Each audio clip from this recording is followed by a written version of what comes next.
Welcome to our next tutorial on the Daily Fantasy Rankings resources page, and we're going to actually look at now correlations.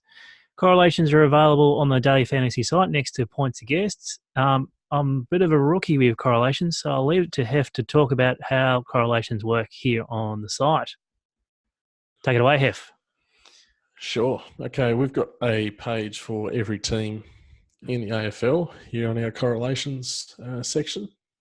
So you can choose your team from the drop down there. For looking at correlations is we're trying to work out which teammates score well together and which ones don't. And then we can use that information when we're building our lineups. So if you can see the little instructions we've got at the top there, the data set's currently, of course, just the 2018 season because we're yet to start in 2019. If you're not totally up with correlations, or it's a bit of a new concept to you, there's plenty of information on Google that you can have a read of and try and understand a bit more. But basically, we're trying to look whether players score high and low at the same time, which implies that their scores are always rather similar. So if we get a score of 1, that implies a perfect positive correlation. An example would be a couple of midfielders. If one scores 100, the other guy also scores 100. One of them scores 50, the other guy scores 50 as well. Their scores are very similar all the way through. So if you're building a lineup and you think one guy's going to go big, if he's correlated well with someone else, you're going to want to get that other guy into the lineup as well, thinking that probably both are going to go big at the same time.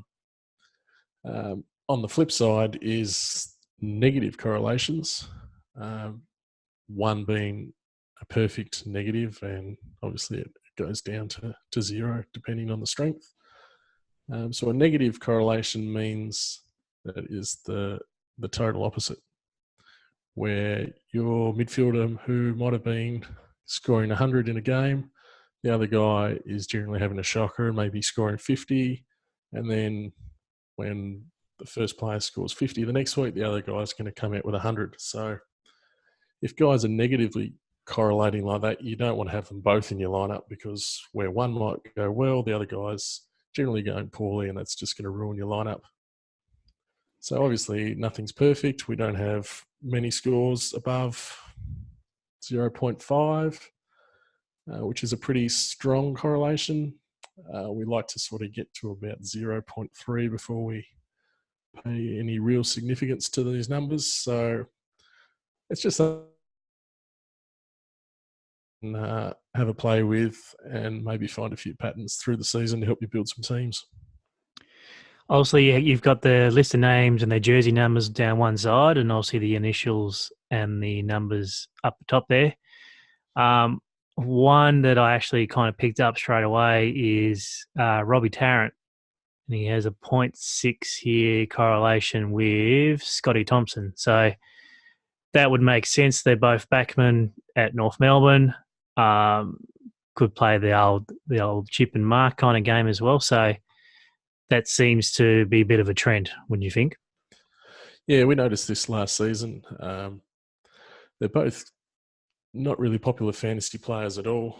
But as you said, they're both being big defenders for North Melbourne. There were a few games where they were doing a lot of chipping the ball back and forth to each other, which saw them go very big in comparison to their salaries on a few times, and could have won you a couple of GPPs at certain stages, considering their low ownership. So they're a really good combo to play together, because they generally tend to go big together.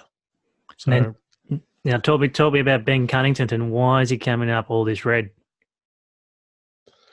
So we found last year Ben Cunnington doesn't correlate very well with a lot of the outside players there at North Melbourne.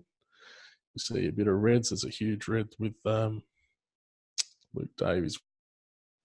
Uniacke. And then what else he got there? Shawnee Higgins. He's an outside player. Oh, yeah. So it's very, how can I say, you need to not get carried away with correlations. They're just one piece of the puzzle, and the bigger sample size you can have is the better. So LDU didn't play a whole lot of footy last year.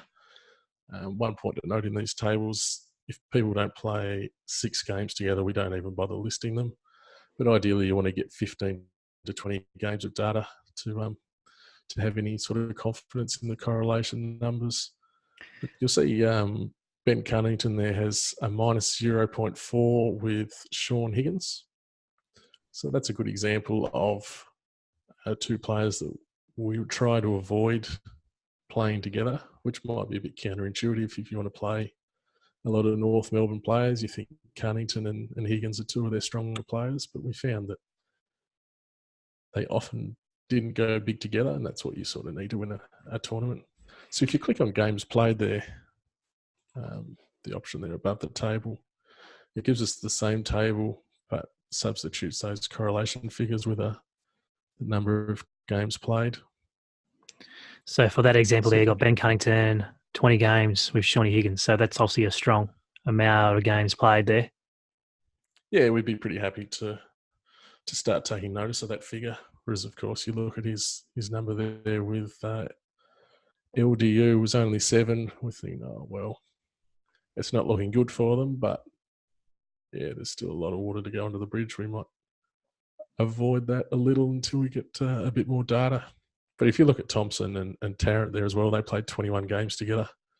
I'd be really comfortable playing them as my 2 backs in lineups where I think North Melbourne are going to dominate the ball. Excellent.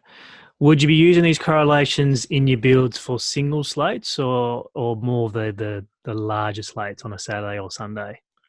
I think they have value in both, for sure. And you can also look at players who aren't correlating well with the rest of their teams. They're really good at throwing in as sort of the other side to a stack.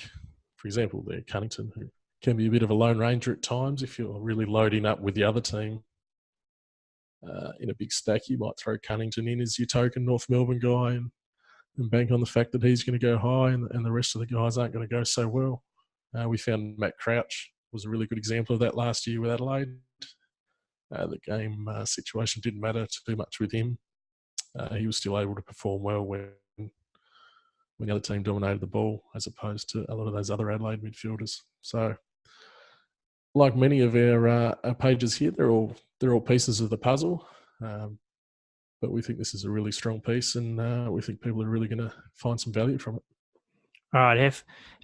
Thanks for showing me the correlations, and hopefully it'll be useful too for all of your builds this year. Beautiful. Thanks, mate. Thank you.